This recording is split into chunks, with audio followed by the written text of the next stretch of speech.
Hello everyone. Today we will solve from question number 21 to question number 25 of exercise 12A class 7 RS Agarwal math. इससे पहले 3 video में हम question number 1 से 20 तक upload कर चुके हैं, जिसका लिंक मैं आपको डिस्क्रिप्शन बॉक्स में दे दूंगा, वरना आप प्लेलिस्ट में भी देख सकते हैं। क्लास 7 RS अग्रवाल मैथ नाम से प्लेलिस्ट है, उसमें इससे पहले जितनी वीडियो अपलोड हुई हैं सारी वीडियो हैं। ओके, चलिए करते हैं क्वेश्चन नंबर 21। आज ये एक्सरसाइज आपकी खत्म हो जाएगी, कंप्लीट हो जाएगी 12। Question number 21 is a sum of money becomes 8/5 of itself, यानी कि जितना भी सम में प्रिंसिपल है उसका 8/5 अमाउंट हो जाएगा। Okay, in 5 years at a certain rate of simple interest, find the rate of interest। इसमें ना हमें प्रिंसिपल दिया, ना अमाउंट दिया, ना रेट ऑफ इंटरेस्ट, और रेट ऑफ इंटरेस्ट फाइंड करनी है। केवल टाइम दे रखा है, और टाइम कितना दे रखा है 5 years। तो चलिए करते हैं। लेट पी को प्रिंसिपल तो बताइए, प्रिंसिपल मान लिया हमने ₹X। ओके, तो अमाउंट कितना होगा? देयरफॉर अमाउंट विल बी, कह रहा है 8/5, अमाउंट हो गया 8/5x। टाइम हमें गिवन है, कितने ईयर्स में हो ये? 5 years में। रेट पूछा है, find the rate of interest. तो या तो आप डायरेक्ट फॉर्मूला लगा दो, A=P1 + RT/100 से, या फिर हमने बताया था SI निकाल लो। तो हम पहले SI निकाल लेते हैं, वो थोड़ा कैलकुलेशन ईजी हो जाती है। तो SI क्या होता है? Amount minus principal. अमाउंट कितना हो गया है? 8/5x। आप 100 मान करते तब भी आंसर आता, उससे कोई फर्क नहीं पड़ता है ना, मतलब प्रिंसिपल को आप 100 मान लेते तब भी आ जाता। माइनस प्रिंसिपल, और प्रिंसिपल कितना है? x। तो क्या होगा? इन दोनों x का मतलब x/1, ये तो जानते हो आप अच्छे से। तो 5 और 1 का एलसीएम 5 का डिवाइड 5 में 1 टाइम्स 1 × 8 8x। बीच में क्या है? माइनस। 1 का डिवाइड 5 में 5 टाइम्स, और 5 का मल्टीपल x में करेंगे तो 5x। 8x में से 5x गया तो 3x/5 रुपीज आ गई सिंपल इंटरेस्ट। अब तो हो गया। ऐसा ही निकला ही कैसे? देखो, हमें रेट का फॉर्मूला मालूम है। रेट इक्वल टू क्या होता है? SI × 100 upon principal × time. Value put करें, SI कितनी है? 3x/5 × 100 अपॉन में क्या है? P × T। P की वैल्यू क्या मानी थी? P हमने मान लिया था let the P be x, तो P की वैल्यू x है, इंटू टाइम T, और T कितना ईयर्स दे रखा है? 5 years दे रहा, टाइम 5 years। तो T की जगह 5, तो X से X कैंसिल हो गया, 5 बन जा, 5 से ये 20 टाइम्स, 5 बन जा, 5 4 जा, 4 3 जा 12।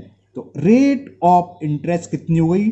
12% per annum. It is the answer of question number 21। Now question number 22। Now question number 22, and the question 22 is a sum of money lent at simple interest amount to 783 in 2 years। 2 years का amount दे रखा है, तो लिख लो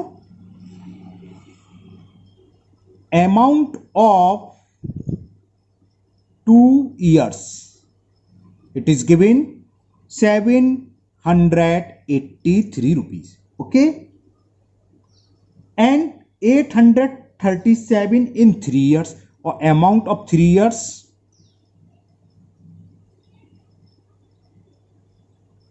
और ये दे रखा हमें 837 rupees. Okay, तो पूछा क्या इसमें? फाइंड द सम, यानी कि प्रिंसिपल फाइंड करना है, and the rate % per annum, और रेट फाइंड करनी है। देखो, ये सवाल भी 2 तरीके से होगा, मैं दोनों तरीके से कराऊंगा, जो आपको अच्छा लगे उससे आप कर लेना। पहला तरीका देखो सिंपल इंटरेस्ट, आपके यहाँ सिंपल इंटरेस्ट है, कंपाउंड इंटरेस्ट है, आप नेक्स्ट ईयर पढ़ोगे 8th में। तो सिंपल इंटरेस्ट थोड़ा इजी होता है कंपाउंड इंटरेस्ट की अपेक्षा। सिंपल इंटरेस्ट में क्या होता है? हर साल फिक्स इंटरेस्ट मिलेगी। अगर आपने 10,000 रुपए किसी से लिए हैं उधार 5% या 10% पर, तो अगर 1 साल की इंटरेस्ट मान लो 500 रुपए, तो दूसरे साल भी आपको 500 रुपए देने इंटरेस्ट के, तो तीसरे साल भी 500 रुपए देने, हर साल 500 रुपए इंटरेस्ट के देने हैं। या आपने बैंक में जमा करे तो आपको बैंक से फिक्स इंटरेस्ट मिलेगी हर साल, होता नहीं है अगर सिंपल इंटरेस्ट पर जमा करे हैं, तब बता रहा हूं मैं, है ना, बैंक का इंटरेस्ट अलग होता है। Okay clear. तो सिंपल इंटरेस्ट में क्या होता है, जो 2 साल बाद अमाउंट है वो थर्ड ईयर के लिए क्या करेगा, देखो इन दोनों के बीच में डिफरेंस निकालने हैं, तो 1 साल का इंटरेस्ट निकलाया, क्योंकि हमने क्या बताया था कि इंटरेस्ट सेम होती है। 2 साल का अमाउंट हमें दे रखा है 783 रुपीज, और 3 साल का अमाउंट दे रखा है, तो 3 साल का अमाउंट क्या होगा, 2 साल के अमाउंट में इंटरेस्ट ही तो ऐड हो गई होगी, तभी तो 3 साल का अमाउंट हो गया। जैसे यहां समझो, सपोज करो आपके पास 100 रुपए आपने किसी को दिए, किसी से लिए, और 10 रुपए यानी कि 10% आपको इंटरेस्ट मिली है, तो 1 साल बाद क्या होगा ये अमाउंट, 100 + 10, तो 1 साल बाद हो गया 110, फिर 10 रुपये और जुड़ जाएंगे, 2 साल बाद कितना हो जाएगा 120, 3 साल बाद कितना हो जाएगा 130। क्लियर, बात समझ में आ रही है। अब अगर मैं इसमें से इसको सेपरेट कर दूं तो 1 साल की इंटरेस्ट निकलाएगी, और इसमें से इसे सेपरेट करूं 2 साल की, क्योंकि 1 साल के बाद का अमाउंट है, 2 साल के बाद का, 3 साल के बाद का। यहां क्या है, 2 साल के बाद का अमाउंट है और ये 3 साल के बाद का है, 3 ईयर्स के बाद आफ्टर। तो अगर इसमें से मैं इसको सेपरेट कर दूं तो ईयर में से ईयर सेपरेट करो, 3 में से 2 जाएंगे तो 1 बचेगा, तो 1 ईयर का इंटरेस्ट निकलाएगा। बात समझ में आ रही है, तो ये कर लो। तो ऑन सब्ट्रैक्टिंग, और बल्कि ऐसे डाल दो तो और सही है, फर्स्ट ज्यादा में से कम, तो लिख दो सब्ट्रैक्ट इक्वेशन सेकंड फर्स्ट है क्या है, फ्रॉम इक्वेशन सेकंड। बात समझ में आ गया आपको। तो सेकंड में से फर्स्ट सब्ट्रैक्ट करोगे तो 3 में से 2 गया, 1 बचा, और ये अमाउंट नहीं आ गया का इंटरेस्ट, इतना ध्यान रखना, interest of 1 year 837 minus 783, simple separate कर रहे हैं, 7 में से 3 सपरेट करेंगे 4, 3 में से 8 नहीं आएगा, बोरो लिया, 13 में से 8 गया 5, और यहां तो 7 नहीं गया, 7 में से 7 गया, तो 1 ईयर्स की इंटरेस्ट आ गई 54। हमें 2 ईयर का अमाउंट दे रखा, 3 ईयर्स का, आपकी मर्जी है, 1 ईयर की तो मालूम है, तो या 2 ईयर्स की इंटरेस्ट निकाल लो, चाहे 3 ईयर्स की, तो कम की निकाल ले रहे हैं। तो ऐसा ही यानी कि सिंपल इंटरेस्ट अब 2 ईयर्स की कैसे होगी, क्योंकि हर साल इंटरेस्ट सेम रहती है, 54 1 ईयर्स की, तो अगले साल भी 54 मिलेगी, तो टोटल 2 साल की क्या हो जाएगी, 54 × 2 108 रुपीज होगी, या 54 + 54 है ना। तो SI ऑफ 2 ईयर्स 2 × 54, ये कितनी हो गई, 108 रुपीज निकला। हमें 2 ईयर्स का अमाउंट मालूम है, SI मालूम है, तो प्रिंसिपल निकाल सकते हो। प्रिंसिपल तो ही निकला है। प्रिंसिपल क्या होता है, amount minus simple interest. 2 years की लगा रहे हैं, सिंपल इंटरेस्ट कितनी ईयर्स की, 2 ईयर्स, तो अमाउंट 2 ईयर्स की लगाना, ये मत करना कि 3 ईयर्स का लगा दो फिर को आंसर नहीं आएगा, क्योंकि यहाँ इंटरेस्ट हमने 2 ईयर्स की लगाई है, तो अमाउंट भी 2 ईयर्स की लोगे इस वाले फॉर्मूले। तो प्रिंसिपल यहां निकला है 783 था 2 ईयर्स का अमाउंट, और सिंपल इंटरेस्ट है 108। 13 में से 8 सब्ट्रैक्ट करोगे 5, 7 का 7, 675 रुपीज। ओके, तो प्रिंसिपल तो ये आ गया। अब हमें प्रिंसिपल भी मालूम है, इंटरेस्ट भी मालूम है, टाइम भी मालूम। टाइम कैसे, 2 ईयर्स हो गया, 2 ईयर्स की सिंपल इंटरेस्ट है, तो क्वेश्चन क्या होगा, P ये हो गया है ना। और देखो टाइम कितना हो गया, 2 ईयर्स, और ये क्या थी SI अब 2 ईयर्स कितनी दे रखी है, हम निकाल चुके 108 रुपीज, तो रेट निकाल सकते हैं इजीली, हो गया क्वेश्चन। रेट क्या होती है, SI × 100/P × T। Okay, SI कितनी है 108 × 100, प्रिंसिपल हमने निकाला 675, और टाइम कितना है 2 ईयर्स। कैलकुलेट कर लेंगे, आंसर आएगा 25 4 जा 100, 25 से ये 25 25 क्या 25 2 जा 50, 17 बचा, और 25 7 जा। ओके, 9 से कट जाएगा। ओके, पहले 2 से कट 2 बन जा, 2 2 जा, 9 से कैंसिल करा, 9 3 जा, 9 1 जा 9, 9 2 जा, और 3 से ये 4 2 जा 8। तो देखो रेट ऑफ इंटरेस्ट आ गई 8% पर एनम। तो हो गया सवाल, सम निकला है यानी कि principal 675, rate of interest 8% per annum. Okay, समझ में आ गया ना। ओके, अब दूसरा मेथड क्या, फॉर्मूले मेथड से कर सकते हो। तो सिंपल इंटरेस्ट तक तो सेम करना है हमें, कहां तक, यहां तक। तो हमने जो सिंपल इंटरेस्ट निकाली 2 ईयर्स की, यहां तक तो लिखना ही है। तो दूसरे मेथड के हिसाब से देखो टाइम 2 ईयर्स ऐसा ही रहेगा, है ना, मैं लिख देता हूं और वहां तक तो सेम करोगे। अब हमें टाइम 2 ईयर्स, ठीक है, अमाउंट कितना है 2 ईयर्स का, वो हमें दे रखा है 783। क्लियर। और प्रिंसिपल हमने कितना निकाला था, प्रिंसिपल ये रहा, देखो प्रिंसिपल हमने निकाला था 675, ठीक है ना, तो प्रिंसिपल आ गया 675। तो पहला मेथड जो करा वो इजी रहता है। अब कौन सा फॉर्मूला ये पता ही है, ये वाला फॉर्मूला लगा दो, A equal to P 1 plus RT upon 100। तो अमाउंट कितना है 783। अमाउंट लिखने में गलती मत कर देना, 2 ईयर्स का और 3 ईयर्स का, जितनी ईयर्स की हमने ऐसा ही निकाली है ना, 2 ईयर्स की नहीं तो 2 ईयर्स का अमाउंट लिखना। प्रिंसिपल कितना है 675 रुपीज, 675 है ना, पीछे लिख रहा है 675 rupees. 1 plus rate of interest में फाइंड करना है टाइम 2 ईयर्स अपॉन 100। तो 6/75 नीचे आ जाएगा, या तो अपन में लिया या यहाँ कैंसिल कर लो, कुछ भी कर लो, आपकी मर्जी है। चलो मैं यहीं दे रहा हूँ, देखो 2 से कैंसिल, 2 1 जा 2 से 50 टाइम्स, और यहाँ 50 एलसीएम आ जाएगा, 50 का 1 में मल्टीपल करेंगे 50 प्लस R, इससे क्या 25 से कैंसिल हो गया, 25 2 जा 25 से ये 27 बार क्रॉस मल्टीपल करेंगे तो 783 इंटू 2 और 27 अपन में आएगा, इट्स इक्वल 50 प्लस R। ये 7 हाँ 3 से कैंसिल 9 से हो सकता है, चलो 3 से करते हैं, 3 9 जा 27, 3 से कैंसिल कर रहे हैं, 3 2 जा 6 कैरी 1 18, 3 6 जा 18, 3 1 जा 9 से हो जाएगा, 9 2 जा 18, चलो 3 से कैंसिल करें पहले तो, 3 3 जा और 3 से कितना 3 8 जा 24, 3 7 जा, ठीक है, 3 से कैंसिल हो जाएगा, 3 1 जा और 3 2 जा 6, 3 9 जा और 29 इंटू 2, ये 2 तो ये भी है, 29 इंटू 2 58 हो गए, तो 58 इज इक्वल 50 प्लस R, तो R की इक्वल 50 को इधर ले आएंगे तो 58 माइनस 50 तो निकला है R is equal 8% per annum. Clear. तो हो गया, आपकी चॉइस है कैसे कर लें, पहले वाला मेथड थोड़ा कैलकुलेशन इजी रहती है ना। Now question number 23 and the question 23 is a sum of money lent at simple interest amount to 4745 in 3 years। ऊपर की तरह ही है, चलो लिख लेते हैं अमाउंट ऑफ 3 years। तो amount of 3 years it is given equal to 4745 4745 rupees 4745 in 3 years। तो 3 years का लिख लिया, फिर आगे लिखा हुआ इसमें एंड 5475 इन 5 years। तो अमाउंट ऑफ 5 years भी गिवन है हमें, amount of 5 years it is given 5475 rupees.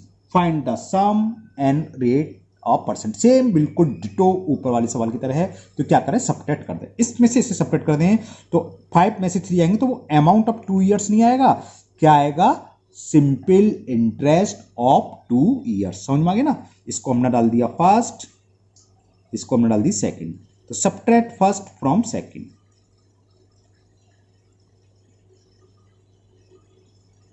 इससे पहले मैं समझाया था क्या आती है सिंपल इंटरेस्ट, और 5 में से 3 है, 2 years का अमाउंट मत लिख देना, गलत हो जाएगा, अमाउंट तो 3 years का दे रखा है ना। तो लिखो सिंपल इंटरेस्ट ऑफ, सब्ट्रैक्ट करने के बाद क्या बचेगा, एसआई ऑफ 5 में से 3 गया तो 2 years 5475 माइनस 4745। अब आप डायरेक्ट कर सकते हो, डायरेक्ट भी लिख सकते हो। 5 में से 5 सब्ट्रैक्ट किया 0, 7 में से 4 सब्ट्रैक्ट करा 3, 4 से 7 जाएगा बोरो लिया, 14 में से 7 गया 7 और 4 में से 4 जाएगा 0। तो 730 रुपीज इंटरेस्ट आई 2 years की। हमें अमाउंट कितने ईयर्स का देगा, 3 का 5 का। यहाँ मर्जी है हमारी, चाहे 3 की निकालो चाहे 5 की, जिसकी ऐसा ही निकालोगे उसका अमाउंट यूज करेंगे। तो 3 की निकालेंगे, कैलकुलेशन कम होगी भाई। तो 2 years की ऐसा इतनी, तो 3 years की क्या होगी, लिख दूं डायरेक्ट, 1 years की 2 से डिवाइड और 3 years की 3 से मल्टीपल। SI of 3 years. बात समझ में आ गई ना। 2 ईयर्स की दे रखी है 730, 1 ईयर्स की क्या होगी अपॉन 2 और 3 ईयर्स की क्या होगी इंटू 3। बात समझ में आ गई। कैलकुलेट करते हैं कितनी आती देखते हैं। 2 1 जा 2, 2 से कैंसिल करें, 2 3 जा 6 कैरी 1 यानी कि 13 हो गया, 2 6 जा 12 कैरी 1 और 2 5 जा 10। तो SI ऑफ 3 ईयर्स ये निकलाई। 3 का मल्टीपल हम 5 में करें, 3 5 जा 15 कैरी 1, 3 6 जा 18 और 1 19 कैरी 1, 3 3 जा 9 और 1 10। एक बार चेक कर ले रहा हूं, 3 5 15 ओके ठीक है। इतना SI होगी 3 ईयर्स की। तो प्रिंसिपल निकलाया, 3 ईयर्स का अमाउंट मालूम है हमें, 3 ईयर्स की SI भी मालूम है। तो प्रिंसिपल क्या होता है, प्रिंसिपल से पता समझो पूछा है, P is equal amount minus simple interest. तो प्रिंसिपल तो ये आ गया। सिंपल इंटरेस्ट कितना है 1095 और अमाउंट ऑफ 3 ईयर्स। यहां मैं कई बार बोल चुका हूं, ध्यान रखना ना, 3 ईयर्स का अमाउंट क्या होता है, मिस्टेक कर जाते हैं स्टूडेंट, जानता है लेकिन जल्दी जल्दी में गलत लिख देते हैं। तो 3 ईयर्स की अमाउंट कितनी है 4745। तो 4745 माइनस 1095 कितनी प्रिंसिपल हो गया, 5 में से 5 सब्ट्रैक्ट करा 0, 4 में से 9 जाएगा तो बोरो लिया, 14 में से 9 सब्ट्रैक्ट करा 5, यहाँ रह गया 6 और 4 में से 1 गया 3। तो प्रिंसिपल कितना हो गया, यानी कि सम हो गया 3650 रुपीज। अब रेट ऑफ इंटरेस्ट निकालना है तो लगा दें SI into 100। Rate of interest क्या होगा, एक आंसर तो ये आ गया आपका। रेट ऑफ इंटरेस्ट क्या होता है SI कितनी है ये रही है ना, फॉर्मूला लिख रहा हूं, डायरेक्ट लिख रहा हूं, SI इंटू 100 अपॉन P कितना है प्रिंसिपल ये आ गया 3650 इंटू T कितना लगेगा, कितने ईयर्स का था ये 3 ईयर्स का, तो T हो गया क्योंकि हमने SI कितनी ली है 3 ईयर्स की, अमाउंट भी 3 ईयर्स की लिया तो टाइम 3 ईयर्स का लगेगा। क्लियर ना। चलिए तो देखो 0 से 0, 9 1 10 5 15, 3 से कैंसिल करो, 3 1 जा 3, 3 से कैंसिल हुआ, 3 3 जा 9 कैरी 1 19 हो गया, 3 6 जा 18, 3 5 जा, ये तो बहुत अच्छी बात है, 365 से 365 10% आ गया। तो रेट ऑफ इंटरेस्ट 10%, परसेंट का साइन लगा लेना, पर एनम। तो सिंपल क्वेश्चन थे है ना, दोनों क्वेश्चन सेम थे। Now second last question, question number 24। Question number 24 और काफी अच्छा क्वेश्चन है, ध्यान से सुनिए। Divide 3000 rupee into 2 parts such that the simple interest on the first part for 4 years at 8% per annum is equal to the simple interest on the second part for 2 years at 9% per annum। अभी नहीं समझ में आया ना, अभी समझाएंगे। पहले तो 3000 रुपीज हैं, 2 लोगों में हमें बांटने हैं, 2 पार्ट्स करने हैं। अगर एक को 1000 रुपए मिले तो दूसरे को कितने मिले 2000 है ना। अगर एक को 800 रुपए तो दूसरे को कितने मिले 3000 में से 800 हम माइनस कर दें तो 2020 रुपीज है ना, नीचे आएगा। तो फर्स्ट पार्ट को मान लो, let the first part be ₹X, let the first part be ₹X और टोटल अमाउंट कितना हम डिवाइड कर रहे हैं 3000। तो सेकंड पार्ट क्या होगा 3000 में से X सब्ट्रैक्ट कर दें। बात समझ में आई ना। मान लो आप हैं, आपके फ्रेंड ने, मैंने 3000 रुपए बांटे, आपको अगर मैंने 1000 रुपए दिए तो आपके फ्रेंड को कितने मिले भाई 3000 में से 1000 सब्ट्रैक्ट कर दें, जाहिर सी बात है 2000। तो 3000 से फर्स्ट पार्ट X है तो सेकंड पार्ट क्या होगा 3000 माइनस X। यहां भी ध्यान रखना, कुछ स्टूडेंट्स मिस्टेक कर देते हैं X माइनस 3000 कर देते हैं, भाई गलत हो गया भाई, ये तो 3000 का पार्ट है, ये छोटा है 3000 से। बात समझ में आ गई ना। अगर इस तरह के क्वेश्चन हुआ करो तो एक एग्जाम्पल ले लिया करो, जैसे मैंने आपको समझाया कि मान लो 3000 रुपए हैं, अगर मैंने अपने दोस्त को 100 रुपए दिए या 1000 रुपए दिए तो मुझे कितने मिले 2000। कैसे आया 3000 में से फर्स्ट पार्ट को माइनस कर दें। तो सेकंड पार्ट क्या होगा, सो सेकंड पार्ट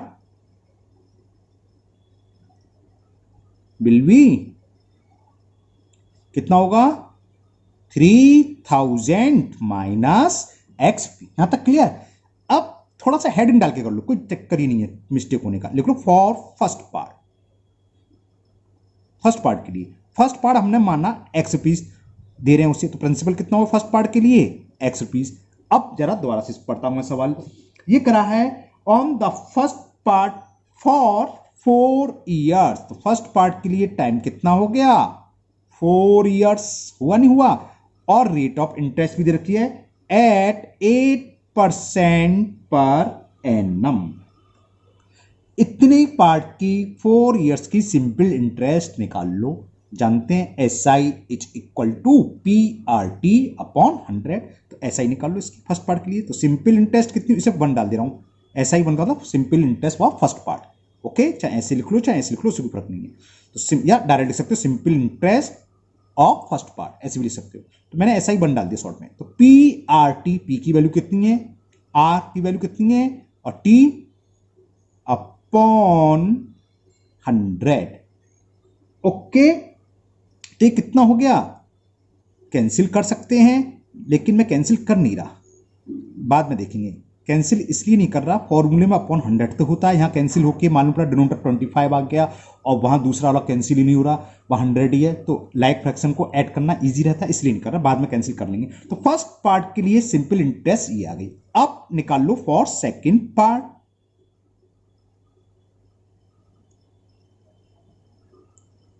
प्रिंसिपल क्या होगा इसका 3000 माइनस एक्स रुपीज। तो प्रिंसिपल हो गया इसके लिए 3000 minus x rupees. Rate of interest अभी पढ़ता हूं मैं दोबारा से। Simple interest on the second part for 2 years। T2 दे रखा है, रेट ऑफ इंटरेस्ट दे रखी है 9% पर एनम, और T दे रखा है 2 years। ओके, तो इसकी सिंपल इंटरेस्ट क्या होगी, इसे मैंने मान लिया SI2 सेकेंड पार्ट की simple interest. P R T, P की वैल्यू क्या है 3000 माइनस एक्स, प्रिंसिपल ही तो है, into R into T upon 100। तो इसको भी मैं कैलकुलेट नहीं कर रहा, मतलब कैंसिल नहीं कर रहा। 9 2 जा 18 into 3000 minus x upon 100 rupees. आप कैंसिल करना चाहे कैंसिल कर सकते हैं, लेकिन कोई जरूरत नहीं, लास्ट में 100 को देखेंगे। अब क्या कह रहा है ये सुन लीजिए। अकॉर्डिंग टू क्वेश्चन, दोबारा सुनिए क्या कह रहा था, ये कह रहा है इट्स इक्वल कि, दोबारा पढ़ता हूं पूरा सवाल। Divide 3000 into 2 parts such that the simple interest on the first part, जो पहले पार्ट पर सिंपल इंटरेस्ट है SI1 है, वो किसके इक्वल है, और फर्स्ट पार्ट इज इक्वल, ये किसके इक्वल है, इक्वल लगा दो, to the simple interest on the second part, ये इक्वल है SI2।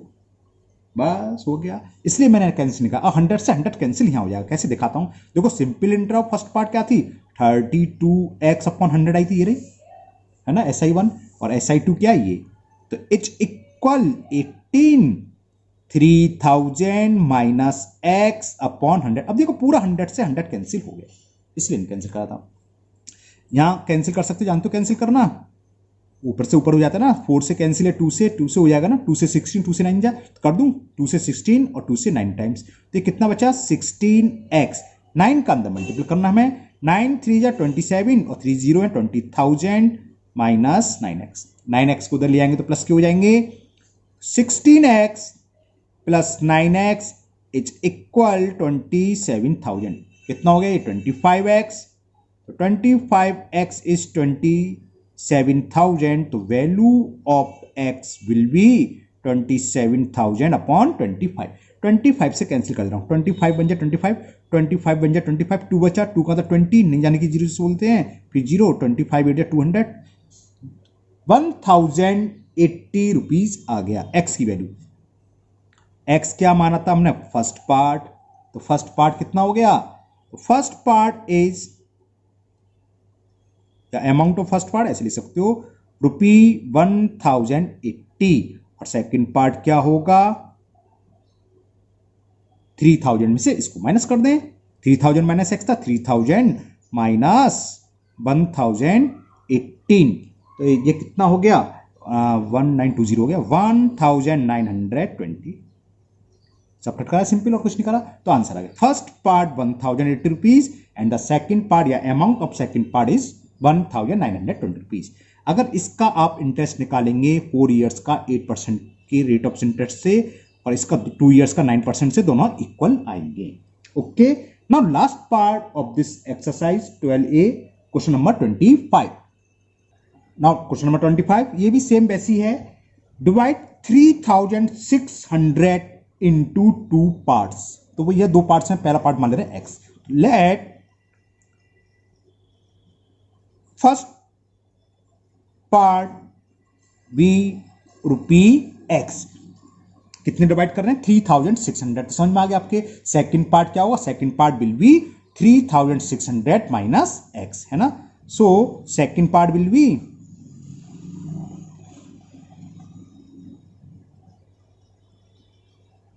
रुपी 3600 माइनस एक्स, है ना.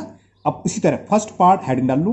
फॉर फर्स्ट पार्ट प्रिंसिपल तो ये होगा, फर्स्ट सेकंड के लिए होगा ना, तो पी तो मैं ही लिख दे रहा हूं. Principal is equal to rupee X. अब सवाल पढ़ता हूं. Divide 3600 into 2 parts such that if one part we lend at 9% per annum. First part के लिए रेट ऑफ इंटरेस्ट कितनी रखी है? 9% per annum. And the other at 10% per annum. दूसरे के लिए rate of interest 10% per annum दे रखी है. The total annual income is 333. दोनों मिलाकर पूल एनुअल इनकम कितनी है? टोटल 333. अब टाइम क्या होगा? एनुअल इनकम, एनुअल का मतलब 1 ईयर्स है ना, तो टाइम 1 ईयर्स दे रखा है.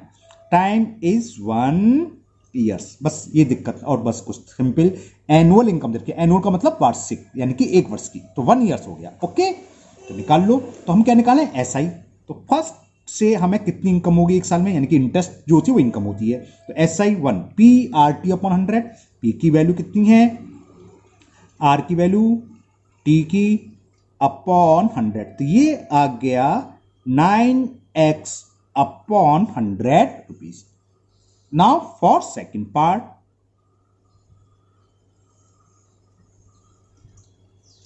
तो सेकेंड पार्ट की बात करें तो प्रिंसिपल कितना होगा? 3600 माइनस एक्स, है ना. लिख लो. प्रिंसिपल है कितने rupees? 3600 minus x rupees. Rate of interest इसके लिए 10% कह रहा था, और टाइम एनुअल यानी कि 1 ईयर. लगा दो. तो SI2 जो सेकंड पार्ट पर इंटरेस्ट मिलेगी PRT अपॉन 100. प्रिंसिपल ये, rate of interest 10 into 1 upon 100. 0 से 0 काटने की कोई जरूरत नहीं है ना. क्लियर. इसका अंदर मल्टीपल कर दो 10 का. 10 का जब मल्टीपल करोगे 36,000 माइनस 10x अपॉन 100. अब according to question total income. Total income क्या है? पहली इंटरेस्ट मिली है और दूसरी इंटरेस्ट ये, तो दो टोटल इनकम क्या होगी? ये, और इन दोनों को प्लस कर दें. SI1 प्लस SI2 ये दे रखा है इक्वल 333. तो अकॉर्डिंग टू क्वेश्चन दोनों सिंपल इंटरेस्ट का सम दे रखा. टोटल इनकम ये तो होगी पहले अमाउंट से जो पैसा मिल रहा है इंटरेस्ट का वो, प्लस दूसरे पार्ट से जो इनकम आ रही है, यानी कि क्या आ रहा है सिंपल इंटरेस्ट है, वो ये इनकम होती है. ये दे रखी है 333. सॉल्व कर लेंगे, आंसर आ जाएगा. SI1 की वैल्यू क्या थी? 9x अपॉन 100 प्लस सेकंड ही आ गई, है ना. तो सेकंड की वैल्यू पुट कर देते हैं. 36,000 minus 10x upon 100 is equal 100 क्यों नहीं कैंसिल कर देते. यहाँ फिर एलसीएम लेना पड़ता, वही बात है. अब लाइक फ्रैक्शन हो गए, डायरेक्ट ऐड जाएंगे और 100 का मल्टीपल यहाँ हो जाएगा. तो ये हो गया 9x plus 36,000 minus 10x is equal 333 into 100. तो ये क्या हुआ?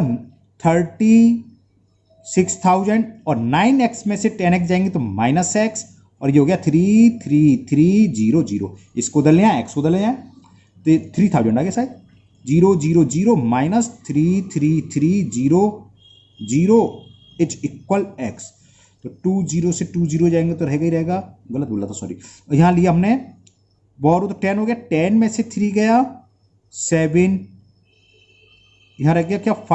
5 में से 3 गए 2, तो 2700. तो फर्स्ट पार्ट कितना हो गया? 2000. x फर्स्ट पार्ट ही तो था ये ना. लेट फर्स्ट पार्ट भी x और सेकंड पार्ट इसमें से माइनस करेंगे, तो लिख दो first part is equal ₹2700 and the second part कितने होगा 3600 में से 2700 सब्ट्रैक्ट करेंगे 900 आ गया तो 900 रुपीज। तो आंसर आ गया first part 2700 and second part will be 900 rupees.